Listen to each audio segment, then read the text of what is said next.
Hello everyone, my name is Bilal Khan and I'm your trainer for AA Audit and Assurance, a paper from ACC Skills module. And today we are going to learn again about basics of audit और basics of audit को हम मज़ीद depth में देखेंगे. Last video जहाँ पर हमने and की थी वहाँ पर हमने देखा था कि what are basically the stages of external audit, क्योंकि हमारा ज़्यादा फोकस एक्सटर्नल ऑडिट की तरफ ही है. तो हमने वहाँ पे अपनी वीडियो को एंड किया था. अगर आपने लास्ट वीडियो नहीं देखी तो वीडियो को जाकर ज़रूर देख लें और उस वीडियो के बाद ज़रूर इस वीडियो पर आइएगा, क्योंकि सारी मेरी वीडियोस कनेक्टेड हैं और आपको वीडियो कभी भी समझ में नहीं आएगी अगर आपने लास्ट वीडियो नहीं देखी. और मैंने लास्ट वीडियो के अंदर आपके लिए एक क्वेश्चन भी छोड़ा था कि what are basically the rights and duties of external auditors. तो अगर आपने वो अभी तक नहीं किया तो आज हम इस वीडियो में कवर करने वाले हैं वैसे भी. तो वीडियो को लास्ट तक देखिएगा ताकि हर एग्जाम फोकस पॉइंट आप तक पहुंच सके. और अगर आप न्यू टू चैनल हैं तो चैनल को सब्सक्राइब कर लें ताकि मेरी हर आने वाली वीडियो आप तक पहुंच सके. तो आए शुरू करते हैं. शुरू हम वहीं से करेंगे जहां हमने एंड किया था, basically the rights and duties of external auditors. और मैं स्लाइड को आगे बढ़ा लेता हूं और उस पर चला जाता हूं. राइट्स एंड ड्यूटीज़ हमने काफ़ी सारी चीज़ें देख ली, हमने stages of the audit last video के अंदर देखा है. और राइट्स एंड ड्यूटीज़ मतलब जो उनके हुकूक हैं, राइट्स हैं, और जो उनकी जिम्मेदारियां हैं, उर्दू में अगर कहें वो क्या हैं बेसिकली. सबसे पहले जो राइट्स को देख लेते हैं कि राइट्स, सबसे पहले राइट तो उसका यही है कि वो ट्रू एंड फेयर व्यू दे. और सॉरी, ये उसकी ड्यूटी है. राइट उसका यही है कि उसको हम access to the company's books and records हैं जब भी हम ऑडिट पे जा रहे होते हैं. Because personally I am an auditor और मैंने एक्सटर्नल ऑडिट भी बहुत सारे इंगेजमेंट्स किए हैं और इंटरनल ऑडिट के बहुत सारे इंगेजमेंट्स किए हैं. इसके अलावा भी दूसरे जो असाइनमेंट्स होते हैं वो भी मैंने कवर किए हैं practically at different auditing firms. तो जो राइट है वो बहुत ज़्यादा इंपॉर्टेंट है, क्योंकि अगर आपके राइट्स पूरे नहीं होते एज एन ऑडिटर तो आप ऑडिट को परफॉर्म सही तरीके से नहीं कर सकते. नंबर वन, जैसे कि इसमें लिखा हुआ भी है, जैसे कि आप स्लाइड देख सकते हैं कि access to the company's books records at any reasonable time. ये बहुत ज़रूरी है. अगर आपको उसके डॉक्यूमेंट्स का, बुक्स का, रिकॉर्ड्स का एक्सेस ही नहीं है तो आप ऑडिट कैसे परफॉर्म करेंगे. To receive information and explanation necessary for the audit, again very important चीज़. एक्सप्लेनेशन हमें चाहिए होती है during different audit procedures. Different हमें जो है कम्युनिकेशन की ज़रूरत पड़ती है विद द मैनेजमेंट. तो अगेन टू रिसीव इंफॉर्मेशन, हमें जो भी इंफॉर्मेशन गैदर करनी है, क्योंकि जब भी हम एज एन ऑडिटर जा रहे होते हैं तो हमें हर चीज़ की एक्सेस होना ज़रूरी है. To receive notice of attend any general meeting of members of the company, कि अगर कोई जनरल मीटिंग हो रही है तो उसमें भी हमें एक्सेस दिया जाए.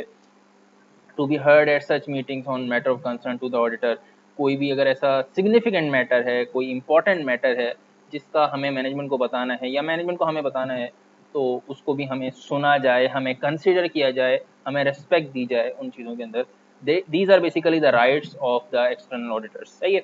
इसी तरीके से to receive copies of any written resolution of the company, कोई रिटन रेजोल्यूशन हो रही है कंपनी की तो उसकी भी हमें एक कॉपी मिले, उसकी एक हमें एविडेंस मिले कि भाई इस तरह से. तो मतलब ओवरऑल हमारे जो राइट्स हैं वो ज़रूरी हैं in order to complete our external audit और इंटरनल ऑडिट वॉट एवर, जिसको भी आप समझ सकते हैं. तो क्योंकि हमारा फोकस, जैसे कि मैंने पहले भी कहा है मल्टीपल टाइम्स, कि एक्सटर्नल ऑडिट की तरफ है, तो हम यहाँ एक्सटर्नल ऑडिट की ही बात कर रहे हैं.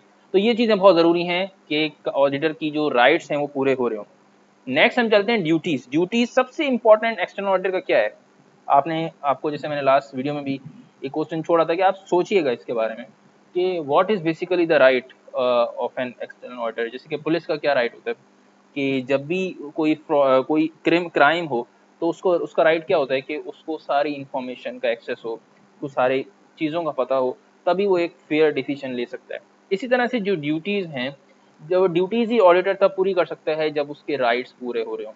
अदरवाइज वो अपनी ड्यूटीज़ भी पूरी नहीं कर सकता. जिस तरह के मैंने आपको पुलिस मैन की एग्जाम्पल दी. तो external auditor primary duty is to audit the financial statements and provide an opinion whether the financial statements give a true and fair view और are fairly presented in all material respects. True and fair view is a बहुत important चीज़ है. True and fair view ये auditor की एक duty है. True का मतलब जो है वो बताना, जो रियलिटी है वो बताना. फेयर मतलब जैसे कि सब्सटेंस ओवर फॉर्म कॉन्सेप्ट होता है या रिस्क एंड रिवॉर्ड होता है, उसी तरीके से यानी कि equitable treatment of events and transaction. तो ट्रू एंड फेयर व्यू का मतलब कि जो है वो बताना और फेयरली बताना, इक्वली बताना कि जो कंपनी की पोजीशन है, जो परफॉर्मेंस है, वो आप उस पर ट्रू एंड फेयर व्यू दें. तो this is basically the duty of an external auditor में। आई गेस आपको ट्रू एंड फेयर व्यू समझ में आ गया होगा। They may have additional reporting responsibility required by local national law. अब होता ये है कि जैसे कि आपको पता है कि जो ऑडिटर के पास किन चीज़ों पे डिपेंड कर रहा होता है एक्सटर्नल ऑडिट, आपके लोकल लॉज, आपके IFRS, आपके आइजाज, इन सब चीज़ों पर डिपेंडेंट होता है आपका एक्सटर्नल ऑडिट। तो they may have additional reporting responsibility required by local national law. कोई कंपनीज एक्ट की रिक्वायरमेंट है, जैसे कंपनीज एक्ट 2017 यहाँ पर फॉलो हो रहा होता है पाकिस्तान के अंदर, तो उसकी कोई रिक्वायरमेंट है। और या फिर कोई फाइनेंशियल स्टेटमेंट में लोकल लॉ, जैसे बैंक्स में स्टेट बैंक की रिक्वायरमेंट्स हैं, या फिर कोई और जैसे कि माइक्रो फाइनेंस बैंक्स होते हैं, उसके अंदर NBFC रेगुलेशंस होती हैं जिनकी हमें रिक्वायरमेंट होती है। तो इस तरह की डिफरेंट रेगुलेटरी अथॉरिटीज़ की भी हमें चीज़ें लेके चलनी होती है। जैसे फिक्स एसेट्स के अंदर अगर आप देखें तो TR6 की एप्लीकेशन है। TR6 के हिसाब से जो ICAP की है, इंस्टीट्यूट चार्टर्ड अकाउंटेंट पाकिस्तान की रेगुलेशन है, उसके हिसाब से हमें फिक्स एसेट रजिस्टर में मेंटेन करना पड़ता है। तो ये सारी जो चीज़ें हैं इनको लेकर चलना पड़ता है, और ये एक एक्सटर्नल ऑडिटर की ड्यूटी में शुमार किया जाता है, ये शामिल किया जाता है। As confirming the financial man properly prepared in accordance with those laws, चाहे वो आइजाज हों, चाहे वो IFRS हों, चाहे वो लोकल लॉज हों, इन सब के बेसिस पे फाइनेंशियल स्टेटमेंट बननी चाहिए। ये ड्यूटी है एक्सटर्नल ऑडिटर की। ठीक है जी, आगे बढ़ते हैं। कोई भी क्वेश्चन हो, क्यूरीज हो, आप नीचे पूछ लिएगा मुझसे, मैं फर्दर आगे बढ़ता हूँ। वेरी इंपॉर्टेंट, ये आपके एग्जाम में आएगा, ये आपके एग्जाम में आने वाला है, और ये पूछा जाता है। जो पहले मैंने स्लाइड ली है वैसे तो सब आएगा, लेकिन कुछ जो इंपॉर्टेंट चीज़ें हैं कि राइट्स एंड ड्यूटीज़ क्या हैं, difference between external internal auditor बता दो, ये सारा एग्जामिनर आपसे पूछता है, और ये बहुत ही ज़्यादा इंपॉर्टेंट है अगर आपने इसको कवर नहीं किया हुआ। तो आज हम इसको एज अ टेबुलर फॉर्म में देखते हैं। What is basically the difference between external and internal auditor. देखिए, एक्सटर्नल ऑडिटर का जैसे कि आपको पता है कि ज़्यादा इंडिपेंडेंस होती है, बाहर से आता है, फाइनेंशियल स्टेटमेंट को देखता है। इंटरनल ऑडिटर उसकी तरफ अगर हम देखें तो वो एक तरह से एम्प्लॉय ऑफ द कंपनी भी होता है, वो एक तरह से डिफरेंट अदर ऑडिट्स भी कर रहा होता है, क्योंकि इंटरनल ऑडिट का ज़्यादा स्कोप बड़ा होता है, वो जस्ट फाइनेंशियल स्टेटमेंट की तरफ नहीं देखता। Like I am an internal auditor, और इधर जो क्या होता है कि जो स्कोप होता है काफ़ी वाइड होता है, मतलब होल कंपनी को कवर कर रहा होता है, not just the financial reporting issues. क्योंकि अगर आप देखें तो एक्सटर्नल ऑडिट 2-3 महीने का होता है, चलता है, ईयर एंड के बाद फाइनेंशियल स्टेटमेंट क्लोज होती हैं, प्रेशर डेडलाइंस होती हैं। इंटरनल ऑडिट में इस तरह से इतनी डेडलाइंस नहीं होती, वो over the period of time चलता रहता है, महीनों महीनों, सालों सालों वो चलता रहता है, और नॉर्मली वो इंटरनल कंट्रोल्स की तरफ ज़्यादा झुकाव होता है। जैसे कि मैंने एक पिछली वीडियो में भी कहा था कि 80% जो है, जो इंटरनल ऑडिट का पार्ट होता है, वो टेस्ट ऑफ कंट्रोल्स होते हैं। ये कंट्रोल्स को हम देख रहे होते हैं, जिसमें गैप एनालिसिस, रिस्क असेसमेंट भी कहलाता है। जबकि एक्सटर्नल ऑडिट में जो 80% फोकस होता है वो हमारे फाइनेंशियल स्टेटमेंट के नंबर्स होता है, जो आइजाज की रिक्वायरमेंट होती है, जो IFRS की रिक्वायरमेंट होती है, उस पर होता है। तो this is the huge difference. तो सबसे पहले जो है objective, express an opinion on the truth and fairness of the financial statement in the written report. Audit, इसमें एक्सटर्नल ऑडिट रिपोर्ट जो जाती है, और जो कि शेयर होल्डर को जाती है, जैसे आप दूसरा पॉइंट दे सकते हैं, रिपोर्टिंग टू शेयर होल्डर्स। और इसमें क्या होता है, improve the company's operation by reviewing the effectiveness and efficiency of internal control. जैसे कि मैंने कहा कि ट्रू एंड फेयर व्यू नहीं दे रहा होता है ऑडिटर, यहाँ पर इधर पे ट्रू एंड फेयर व्यू दे रहा होता है, इधर पे ऑब्जर्वेशंस होती हैं, फाइंडिंग्स होती हैं, जिस पर इंटरनल ऑडिटर आपकी रिकमेंडेशंस दे रहा होता है कि भाई आपने किस तरह से अपने इंटरनल कंट्रोल को इम्प्रूव करना है। और नॉर्मली ये शेयर होल्डर को नहीं होती, और ये रिपोर्ट टू मैनेजमेंट और दोस्त चार्ज विद गवर्नेंस, जो सीनियर मैनेजमेंट, मोस्ट मैनेजमेंट होती है, बोर्ड होता है, ट्रस्टीज होते हैं, बोर्ड ऑफ ट्रस्टीज होते हैं, जैसे कि अगर NGO की बात करें, ट्रस्ट होते हैं उसके अंदर, तो उनके लिए होता है। इसी तरह अवेलेबिलिटी ऑफ रिपोर्ट, ये आप किसी भी साइट पे जाएंगे, कोई लिस्टेड कंपनी आपको इजीली इंटरनेट पे मिल जाएगी, गूगल पे मिल जाएगी, लेकिन यहाँ पर ऐसा कुछ भी नहीं है, नॉट पब्लिकली अवेलेबल। ये मैनेजमेंट का पार्ट होता है, मैनेजमेंट के लिए होता है, ये वेबसाइट पे आपको नहीं मिलेगी। ठीक है जी। Scope of work, verify the truth and fairness of the financial statement, wide in scope and dependent on management's requirement. हो सकता है कि मैनेजमेंट आपको बता रही हो कि मेरी जो रिक्वायरमेंट है इंटरनल ऑडिट की वो ये है, मैं किस चीज़ एरियाज को, हो सकता है वो कुछ स्पेसिफिक डिपार्टमेंट जैसे आपको बताता रहे। जैसे जैसे मैंने कहा कि I am an internal auditor right now, और एक्सटर्नल ऑडिट मैंने पास में किया है, and I have a very vast experience in audit, तो मुझे दोनों एरियाज का पता है बहुत अच्छे से, जो मैं आपको बता सकता हूँ अपने प्रैक्टिकल एक्सपीरियंस से कि इसके अंदर क्या होता है कि इंटरनल ऑडिट में कि मैनेजमेंट जो है आपको स्पेसिफिक एरियाज भी बता सकती है कि भाई इस फाइनेंस को आप कर दो, आप ऑपरेशंस को कर दो, आप जो है प्रोक्योरमेंट को कर दो, आप सप्लाई चेन को कर दो। तो अलग अलग इसके स्कोप होते हैं और ये ऑर्गेनाइजेशन वाइड होता है, काफ़ी डिटेल्ड होता है।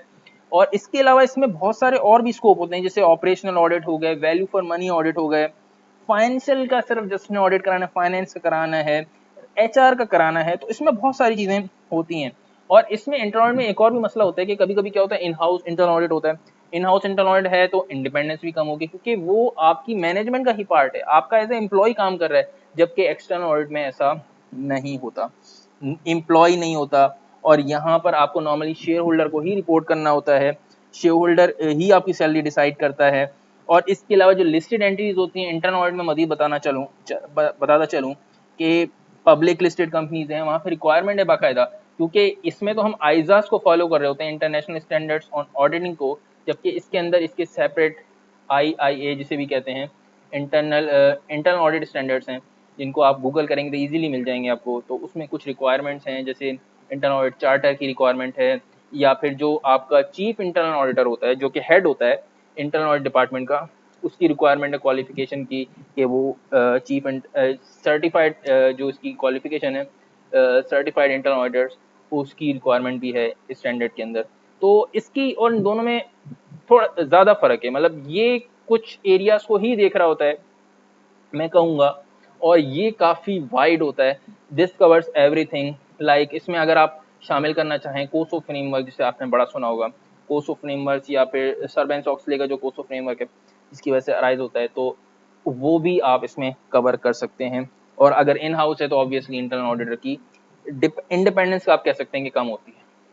फर्दर मैं मूव करूंगा एक स्लाइड पे, अपॉइंटमेंट रिमूवल मैंने ऑलरेडी बता दी, ये बाय द शेयर होल्डर होता है, by the audit committee. Normally क्या होता है कि जो अच्छी ऑर्गेनाइजेशन होगी वहाँ पे जो इंटरनल ऑडिटर होगा, जो चीफ इंटरनल ऑडिटर होगा, वो ऑडिट कमेटी को या बोर्ड ऑफ डायरेक्टर को या बोर्ड ऑफ ट्रस्टीज को ही जो है रिपोर्ट कर रहा होता है अपनी रिपोर्ट, जिसमें जैसे मैंने कहा कि फाइंडिंग्स और ऑब्जर्वेशंस होती हैं, फिर उसके अंदर रिस्क रेटिंग भी होती है, मतलब और भी बहुत सारी चीज़ें होती हैं।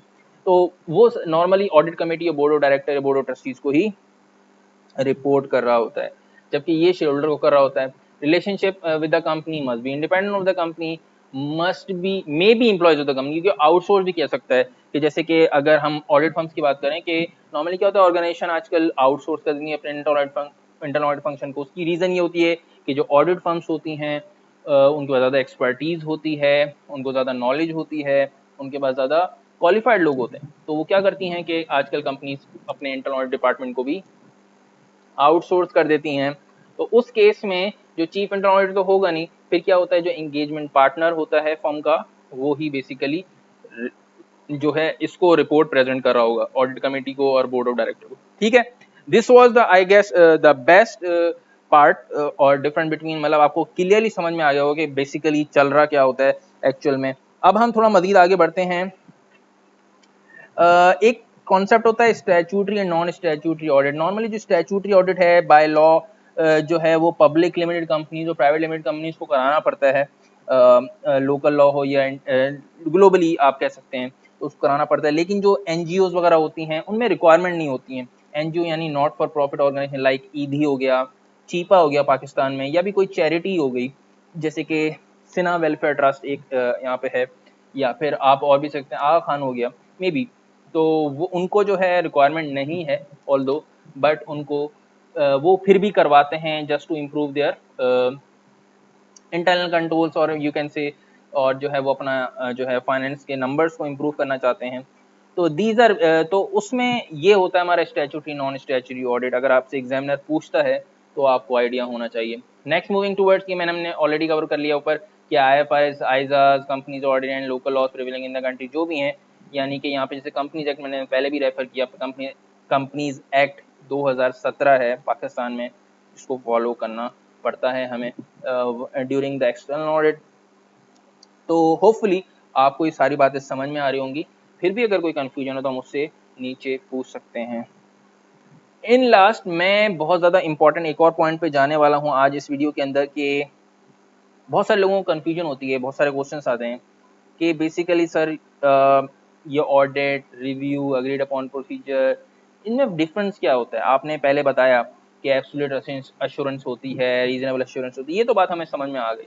लेकिन what is basically the difference between audit engagement, assurance engagement, ये क्या होता है, इनमें क्या डिफरेंस होता है, रिव्यू एंगेजमेंट क्या होता है? तो आज हम इस वीडियो के अंदर इसको मजीद समझेंगे और इसको समझने की कोशिश करेंगे और आज इसको क्लियर कर देंगे, क्योंकि मैंने बोला कि जैसे कि मुझे काफ़ी प्रैक्टिकल एक्सपीरियंस है जो मैं आपसे शेयर करना चाहता हूँ, और मैं चाहता हूँ कि आपके ऑडिट के कॉन्सेप्ट्स एब्सोल्युटली क्लियर हो जाएं, ताकि जब आप ट्रिपल ए का, यानी कि जो मोस्ट सीनियर पेपर है हमारा, आप कह सकते हैं एसीसी के अंदर, वो दें तो आपकी कोई कंफ्यूजन नहीं हो, क्योंकि triple A is just a blend of F8 और डबल ए एंड SBR, ठीक है? तो आपकी वहाँ पे कंफ्यूजन बिल्कुल नहीं होनी चाहिए, क्योंकि उसके अंदर नया कुछ भी नहीं है। जो आप यहाँ पढ़ेंगे वही वहाँ पर होगा। वहाँ पे जस्ट दो पेपर्स को कंबाइन किया जा रहा होता है और कुछ भी नया नहीं होता। तो ये पेपर आपको, आप आगे भी जाके आप जब ट्रिपल ए भी पढ़ेंगे तो आपको ये पेपर उठाना पड़ेगा। तो मैं चाहूँगा कि आप यहीं पर इन कॉन्सेप्ट को ग्रिप करें, ताकि ट्रिपल ए का जो कि एक वेरी डिफिकल्ट पेपर है उसमें कंफ्यूजन ना हो, क्योंकि वहाँ पे सिनारियोज होते हैं विद ऑडिट एंड रिपोर्टिंग। जैसे कि मैं पिछली स्लाइड पे जाऊँ कि हमारे स्कोप ऑफ एन ऑडिट क्या है, IFRS, आईएसआर, यही सारी चीज़ें कंपाइल होके, ये सारी चारों पांचों चीज़ें वो वहाँ पर आपसे सवाल पूछ रहा होता है। तो यहाँ पर नॉट जस्ट आप डबल ए की तैयारी कर रहे हैं, बल्कि आप ट्रिपल ए की भी तैयारी कर रहे हैं। ठीक है जी। तो ऑडिट एंगेजमेंट में जैसे मैं पहले बता चुका हूँ कि रीजनेबल एश्योरेंस दे रहे होते हैं, और नॉर्मली ऑडिट एंगेजमेंट 12 महीने का होता है, इंडिपेंडेंट ओपिनियन हम दे रहे होते हैं, पब्लिक डॉक्यूमेंट होता है, और नॉर्मली 12 महीने का, 1 साल का होता है। ठीक है। रिव्यू एंगेजमेंट, अच्छा, ऑडिट एंगेजमेंट को आपने एश्योरेंस एंगेजमेंट से कंफ्यूज नहीं करना, दोनों एक ही चीज है। एश्योरेंस एंगेजमेंट कह लें, ऑडिट एंगेजमेंट कह लें, ऑडिट एंड एश्योरेंस एंगेजमेंट कह लें, एक ही बात है। रिव्यू एंगेजमेंट में हम मॉडरेट लेवल की रिव्यू एंगेजमेंट में एश्योरेंस दे रहे होते हैं, क्योंकि ये नॉर्मली हाफ ईयरली अकाउंट्स पे दे रहे होते हैं, यानी कि 6 महीने के अकाउंट हो गए, 3 महीने के अकाउंट हो गए। और इनडायरेक्टली और मजीद आप समझने के लिए कह सकते हैं कि अगर हम यहाँ ऑडिट एंगेजमेंट में 10 प्रोसीजर परफॉर्म कर रहे हैं तो रिव्यू एंगेजमेंट में हम सिर्फ 5 परफॉर्म कर रहे होंगे। कितना डिफरेंस हो सकता है? तो इसको समझने के लिए आप इस तरह भी माइंड में रख सकते हैं कि जाहिर सी बात है, इधर 12 महीने के फाइनेंशियल स्टेटमेंट्स हैं उस पर काम हो रहा है, इधर 6 महीने के फाइनेंशियल स्टेटमेंट या 3 महीने के फाइनेंशियल स्टेटमेंट पे काम हो रहा है, तो दोनों में डिफरेंस होगा ऑब्वियसली। ठीक है। रिव्यू एंगेजमेंट नॉर्मली इस तरीके से कर रहे होते हैं, और हमारे जो अश्योरेंस लेवल होता है वो भी डिफरेंट होता है, कंक्लूजन भी डिफरेंट होता है, और नॉर्मली दोनों पब्लिक डॉक्यूमेंट होते हैं। इसी तरह अग्रीड अपॉन प्रोसीजर पे आ जाते हैं, ये डिफरेंट होते हैं। जैसे रिसेंटली ये मैंने भी, इसमें मेरा एक्सपीरियंस रहा है कि हम नॉर्मली क्लेम्स में कर रहे होते हैं। जैसे कंपनी के अंदर आग लग गई, अब उसको फैक्चुअल फाइंडिंग रिपोर्ट चाहिए, तो हम नॉर्मली अग्रीड अपॉन प्रोसीजर के हिसाब से देते हैं। फ्रॉड हो गया, जिसे फॉरेंसिक ऑडिट भी कहते हैं, वो भी हम अग्रीड अपॉन प्रोसीजर के हिसाब से कर रहे होते हैं। तो इस तरह की होती हैं कि डिफरेंट इसमें चीज़ें हो रही होती हैं, यानी कि नॉट जस्ट आप यहाँ पर मतलब जो आपको जो भी क्लेम है, आप कह सकते हैं कोई भी इवेंट हुआ, कोई इंसिडेंट हुआ, उसकी रिपोर्टिंग कर रहे होते हैं, जो कि हम अग्रीड अपॉन प्रोसीजर, इसके भी स्टैंडर्ड्स हैं जो कि आप आगे चलेंगे तो हम आपको बताएंगे। कंपाइलेशन एंगेजमेंट नॉर्मली क्या होता है, कंपनीज जो है कहती हैं कि भाई ट्रायल बैलेंस बना दो, नॉर्मली जो है आप बैंक रिकॉन्सिलेशन बना दो, फाइनेंशियल स्टेटमेंट बना दो। अच्छा, इसमें फाइनेंशियल स्टेटमेंट अगर हम बना रहे हैं तो वो ये ऑडिट एंगेजमेंट वाला नहीं है, क्योंकि ऑडिट एंगेजमेंट के अंदर फाइनेंशियल स्टेटमेंट बनाना मैनेजमेंट की रिस्पॉन्सिबिलिटी है, ऑडिटर की रिस्पॉन्सिबिलिटी नहीं है। लेकिन मैं आपको बताता चलूँ कि जब भी पाकिस्तान में ख़ास तौर पे आप जब ऑडिट करने जा रहे होते हैं, एक्सटर्नल ऑडिट करने जा रहे होते हैं, तो फाइनेंशियल स्टेटमेंट भी बना रहे होते हैं, लेकिन इसका मतलब ये नहीं है कि आपकी रिस्पॉन्सिबिलिटी है। ऑडिटर की रिस्पॉन्सिबिलिटी फाइनेंशियल स्टेटमेंट बनाना नहीं है, वो जस्ट अपना ओपिनियन देता है फाइनेंशियल स्टेटमेंट के ऊपर।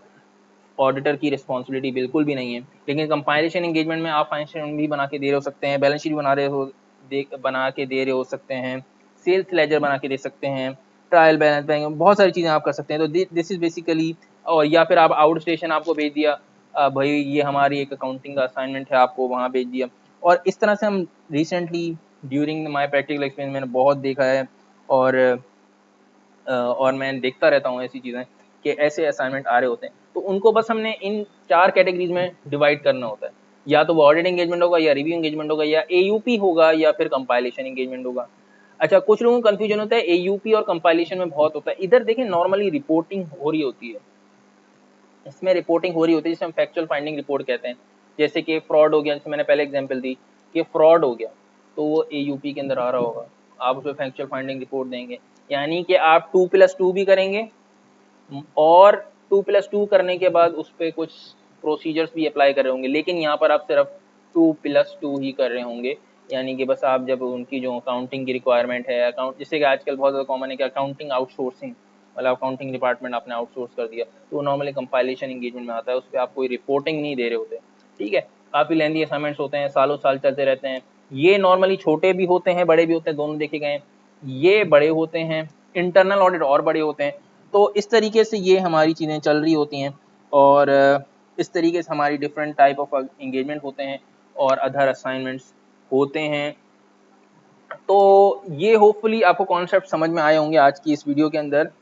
और कोई भी कन्फ्यूजन हो या क्वेश्चंस हों तो आप मुझसे, जैसे कि मैंने हमेशा कहता हूँ कि आप मुझसे पूछ सकते हैं। और ये वीडियो आप लाजमी जो है 2 बार एक साथ देखिएगा, क्योंकि ये एग्ज़ाम में बहुत पूछा गया है, ये ऑडिट एंड अदर असाइनमेंट्स, इसके अलावा difference between external and internal auditor. तो अगर वीडियो अच्छी लगी हो तो अदर फ्रेंड्स से भी शेयर कर देगा जो कि AA का पेपर दे रहे हैं, ताकि उनकी भी हेल्प हो सके। और चैनल को लाइक कर देगा, चैनल को सब्सक्राइब कर लेगा, वीडियो को लाइक कर देगा और लोगों से शेयर करें ताकि उन सब की हेल्प हो, आपके फ्रेंड्स की हेल्प हो। I will be here with a new video very soon. Till then, good bye, Allah.